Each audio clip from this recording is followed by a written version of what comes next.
All right, welcome back to another edition of We Rise Fighting Labor podcast. We bring you today's labor news, history, and analysis from the U.S. and around the world. This is a podcast you listen to with your fellow workers organizing on the shop floor. This is a podcast you listen to before walking into your union meeting. As always, I'm Rico Rutia, here with my co-host, Brian Pfeiffer. What's up, everyone? It's good to be back. It's been a minute. Thank you still for listening, and we're going to get right into it. We're going to jump into the labor news bullet points. So all of these are actually from nerdwallet.com, and nerdwallet.com has an article titled "Who's on Strike in the U.S." that the author keeps updating with more strike information. So I'm going to be pulling these bits of labor news from that article. The first bit is University of Washington student workers. On May 14th, some 6,000 student workers at the University of Washington went on strike. The workers, represented by the United Auto Workers Local 4121, are bargaining for better pay. The second bullet point concerns Unite Here Local 11. Since July 2023, workers at Unite Here Local 11 have staged strikes at multiple hotels in Los Angeles.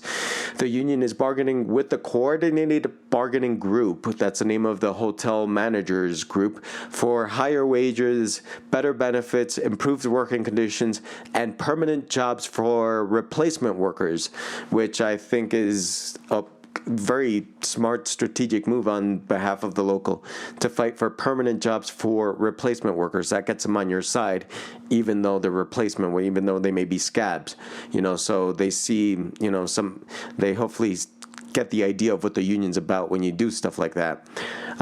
This little bit continues and says that as of May 24th, striking workers reached deals with 57 hotels in Los Angeles.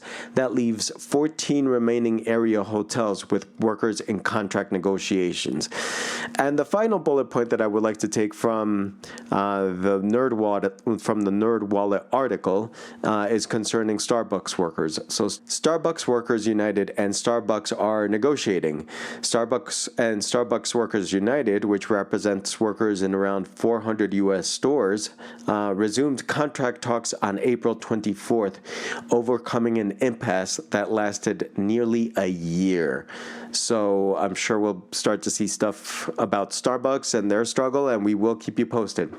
Now, in today's episode, we're going to bring you updated coverage on some of the labor for Palestine struggles taking place in the U.S.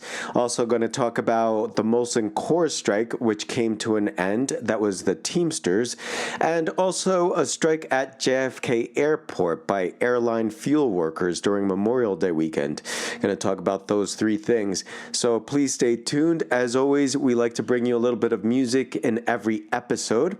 And today it's going to be Ella's song. And this is by the Resistance Revival Chorus. Check them out. And then right after that, we'll get into the Palestinian struggle. We who believe in freedom cannot rest. We who believe in freedom cannot rest until it comes. We who believe in freedom cannot rest. Freedom cannot rest. We who believe in freedom cannot rest until it comes.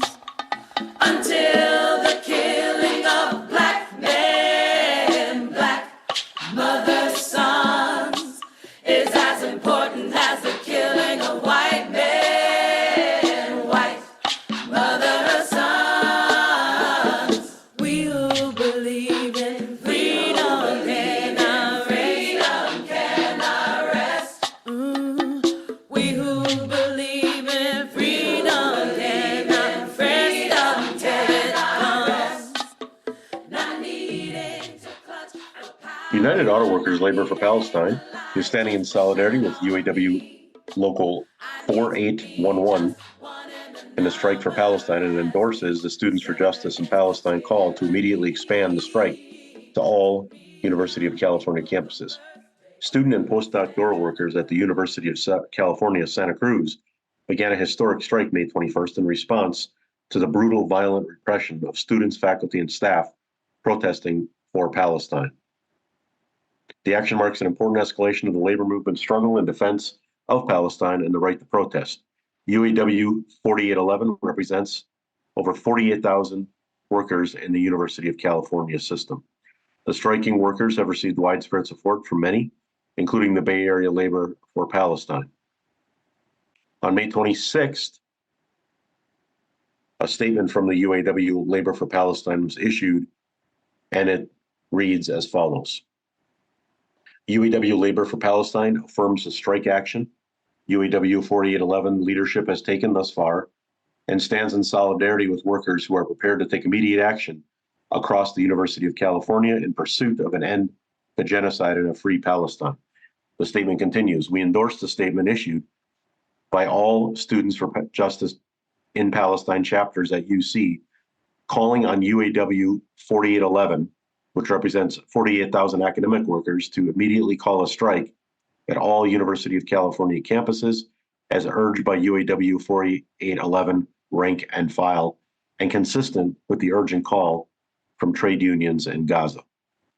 Such an official strike call would offer protection for workers who are demanding that UC disclose its investments in and divest from the war machine and companies that profit off of the occupation and genocide of Palestine.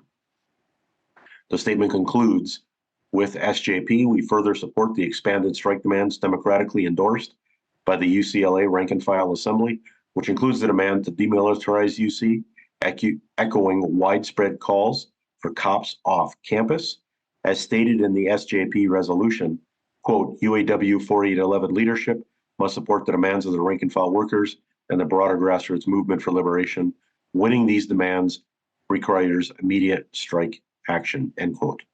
And that is a statement from the UAW Labor for Palestine caucus issued on May 26th.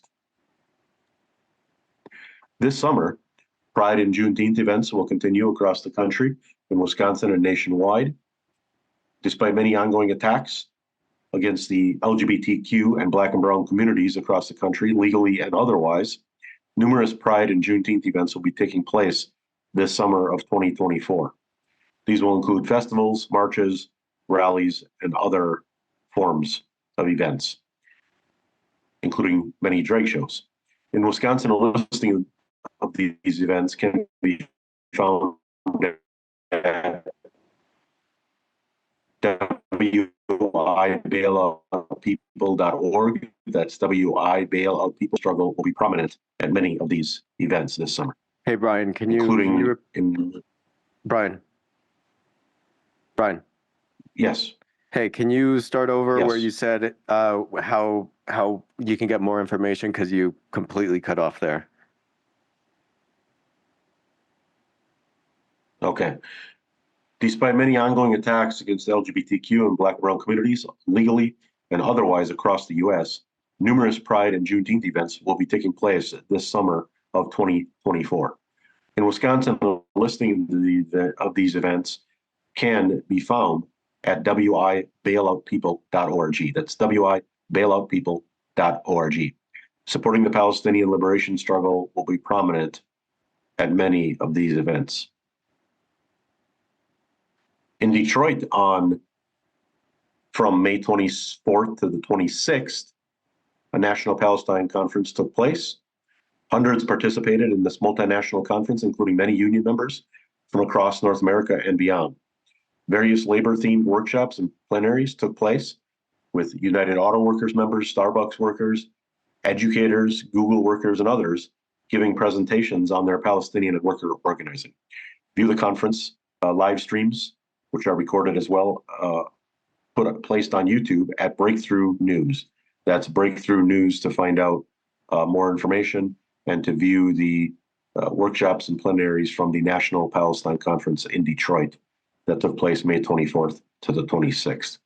Before that conference began, Thursday evening, Wayne State Students for Justice in Palestine chapter had a rally, and immediately following the rally to demand the Board of Governors at Wayne State University divest from all holdings in Israeli genocide, the students and their community and labor friends, including faculty and staff on campus that support them, started an encampment. And that encampment is going on as we record here at We Rise Fighting and that's at Wayne State University in Detroit, downtown Detroit. So, of course, we here at We Rise Fighting have been supporting these encampments, and there are many still ongoing, and we encourage listeners to support them in any way you possibly can. All right, Rick, back to you for labor news. Yeah, thanks, Ryan. And you know what? Just to add a little bit to the coverage of what's going on in UCLA, I wanted to bring up a couple of things because I caught a different article. The article that I caught reads UC workers strike to hit UCLA, Davis next. A looming question, is this walkout legal? And that's an article that's published in the LA Times. And, you know, Brian already covered a lot of the information that I was going to cover, but there were a couple of things that I wanted to bring up.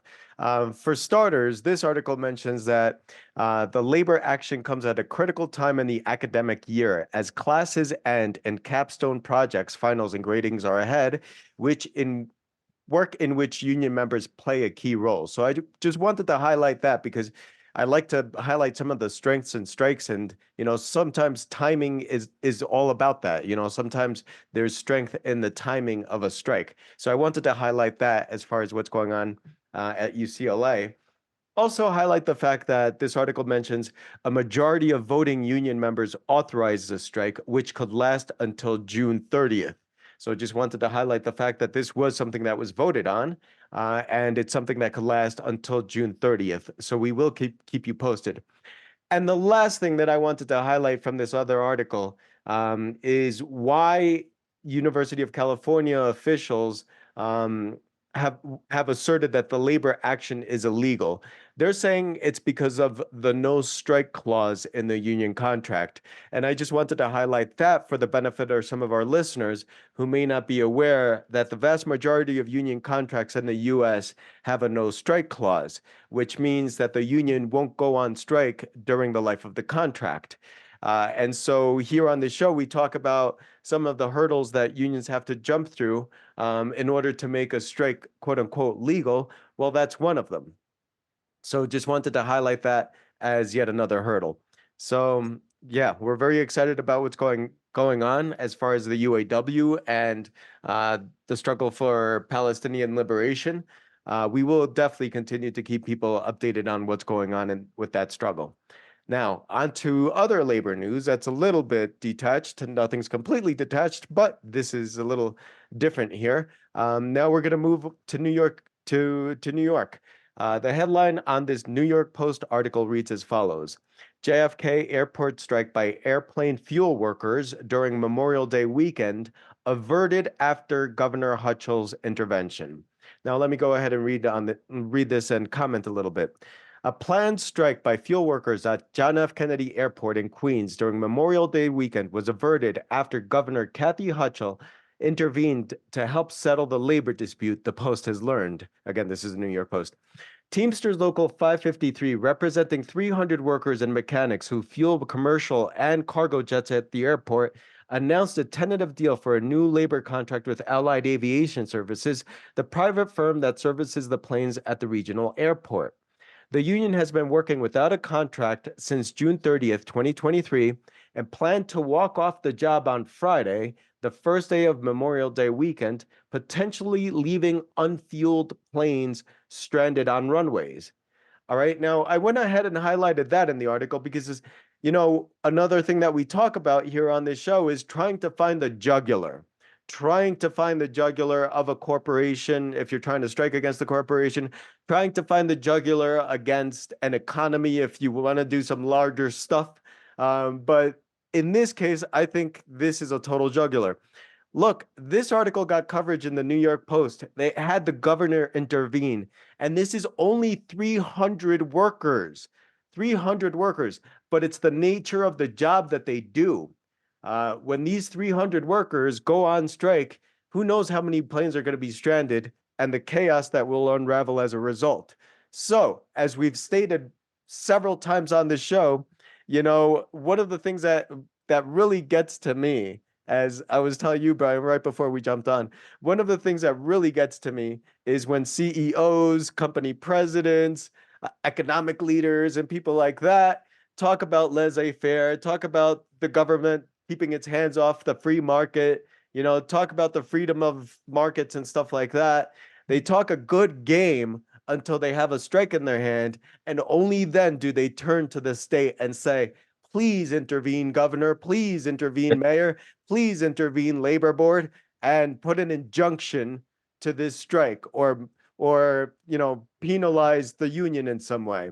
Then only then is a state really useful to them. So I like highlighting that point whenever possible. And this near strike of 300 workers, only 300 workers, helped me bring that point home. The article continues. It was not an idle threat. The union went on strike in 2005 in a dispute over compensation and health care.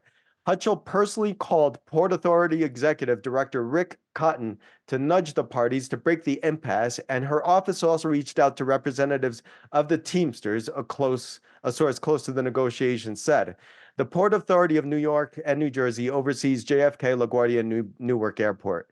And here's a quote from the Teamster Secretary Treasurer of Teamsters Local 553.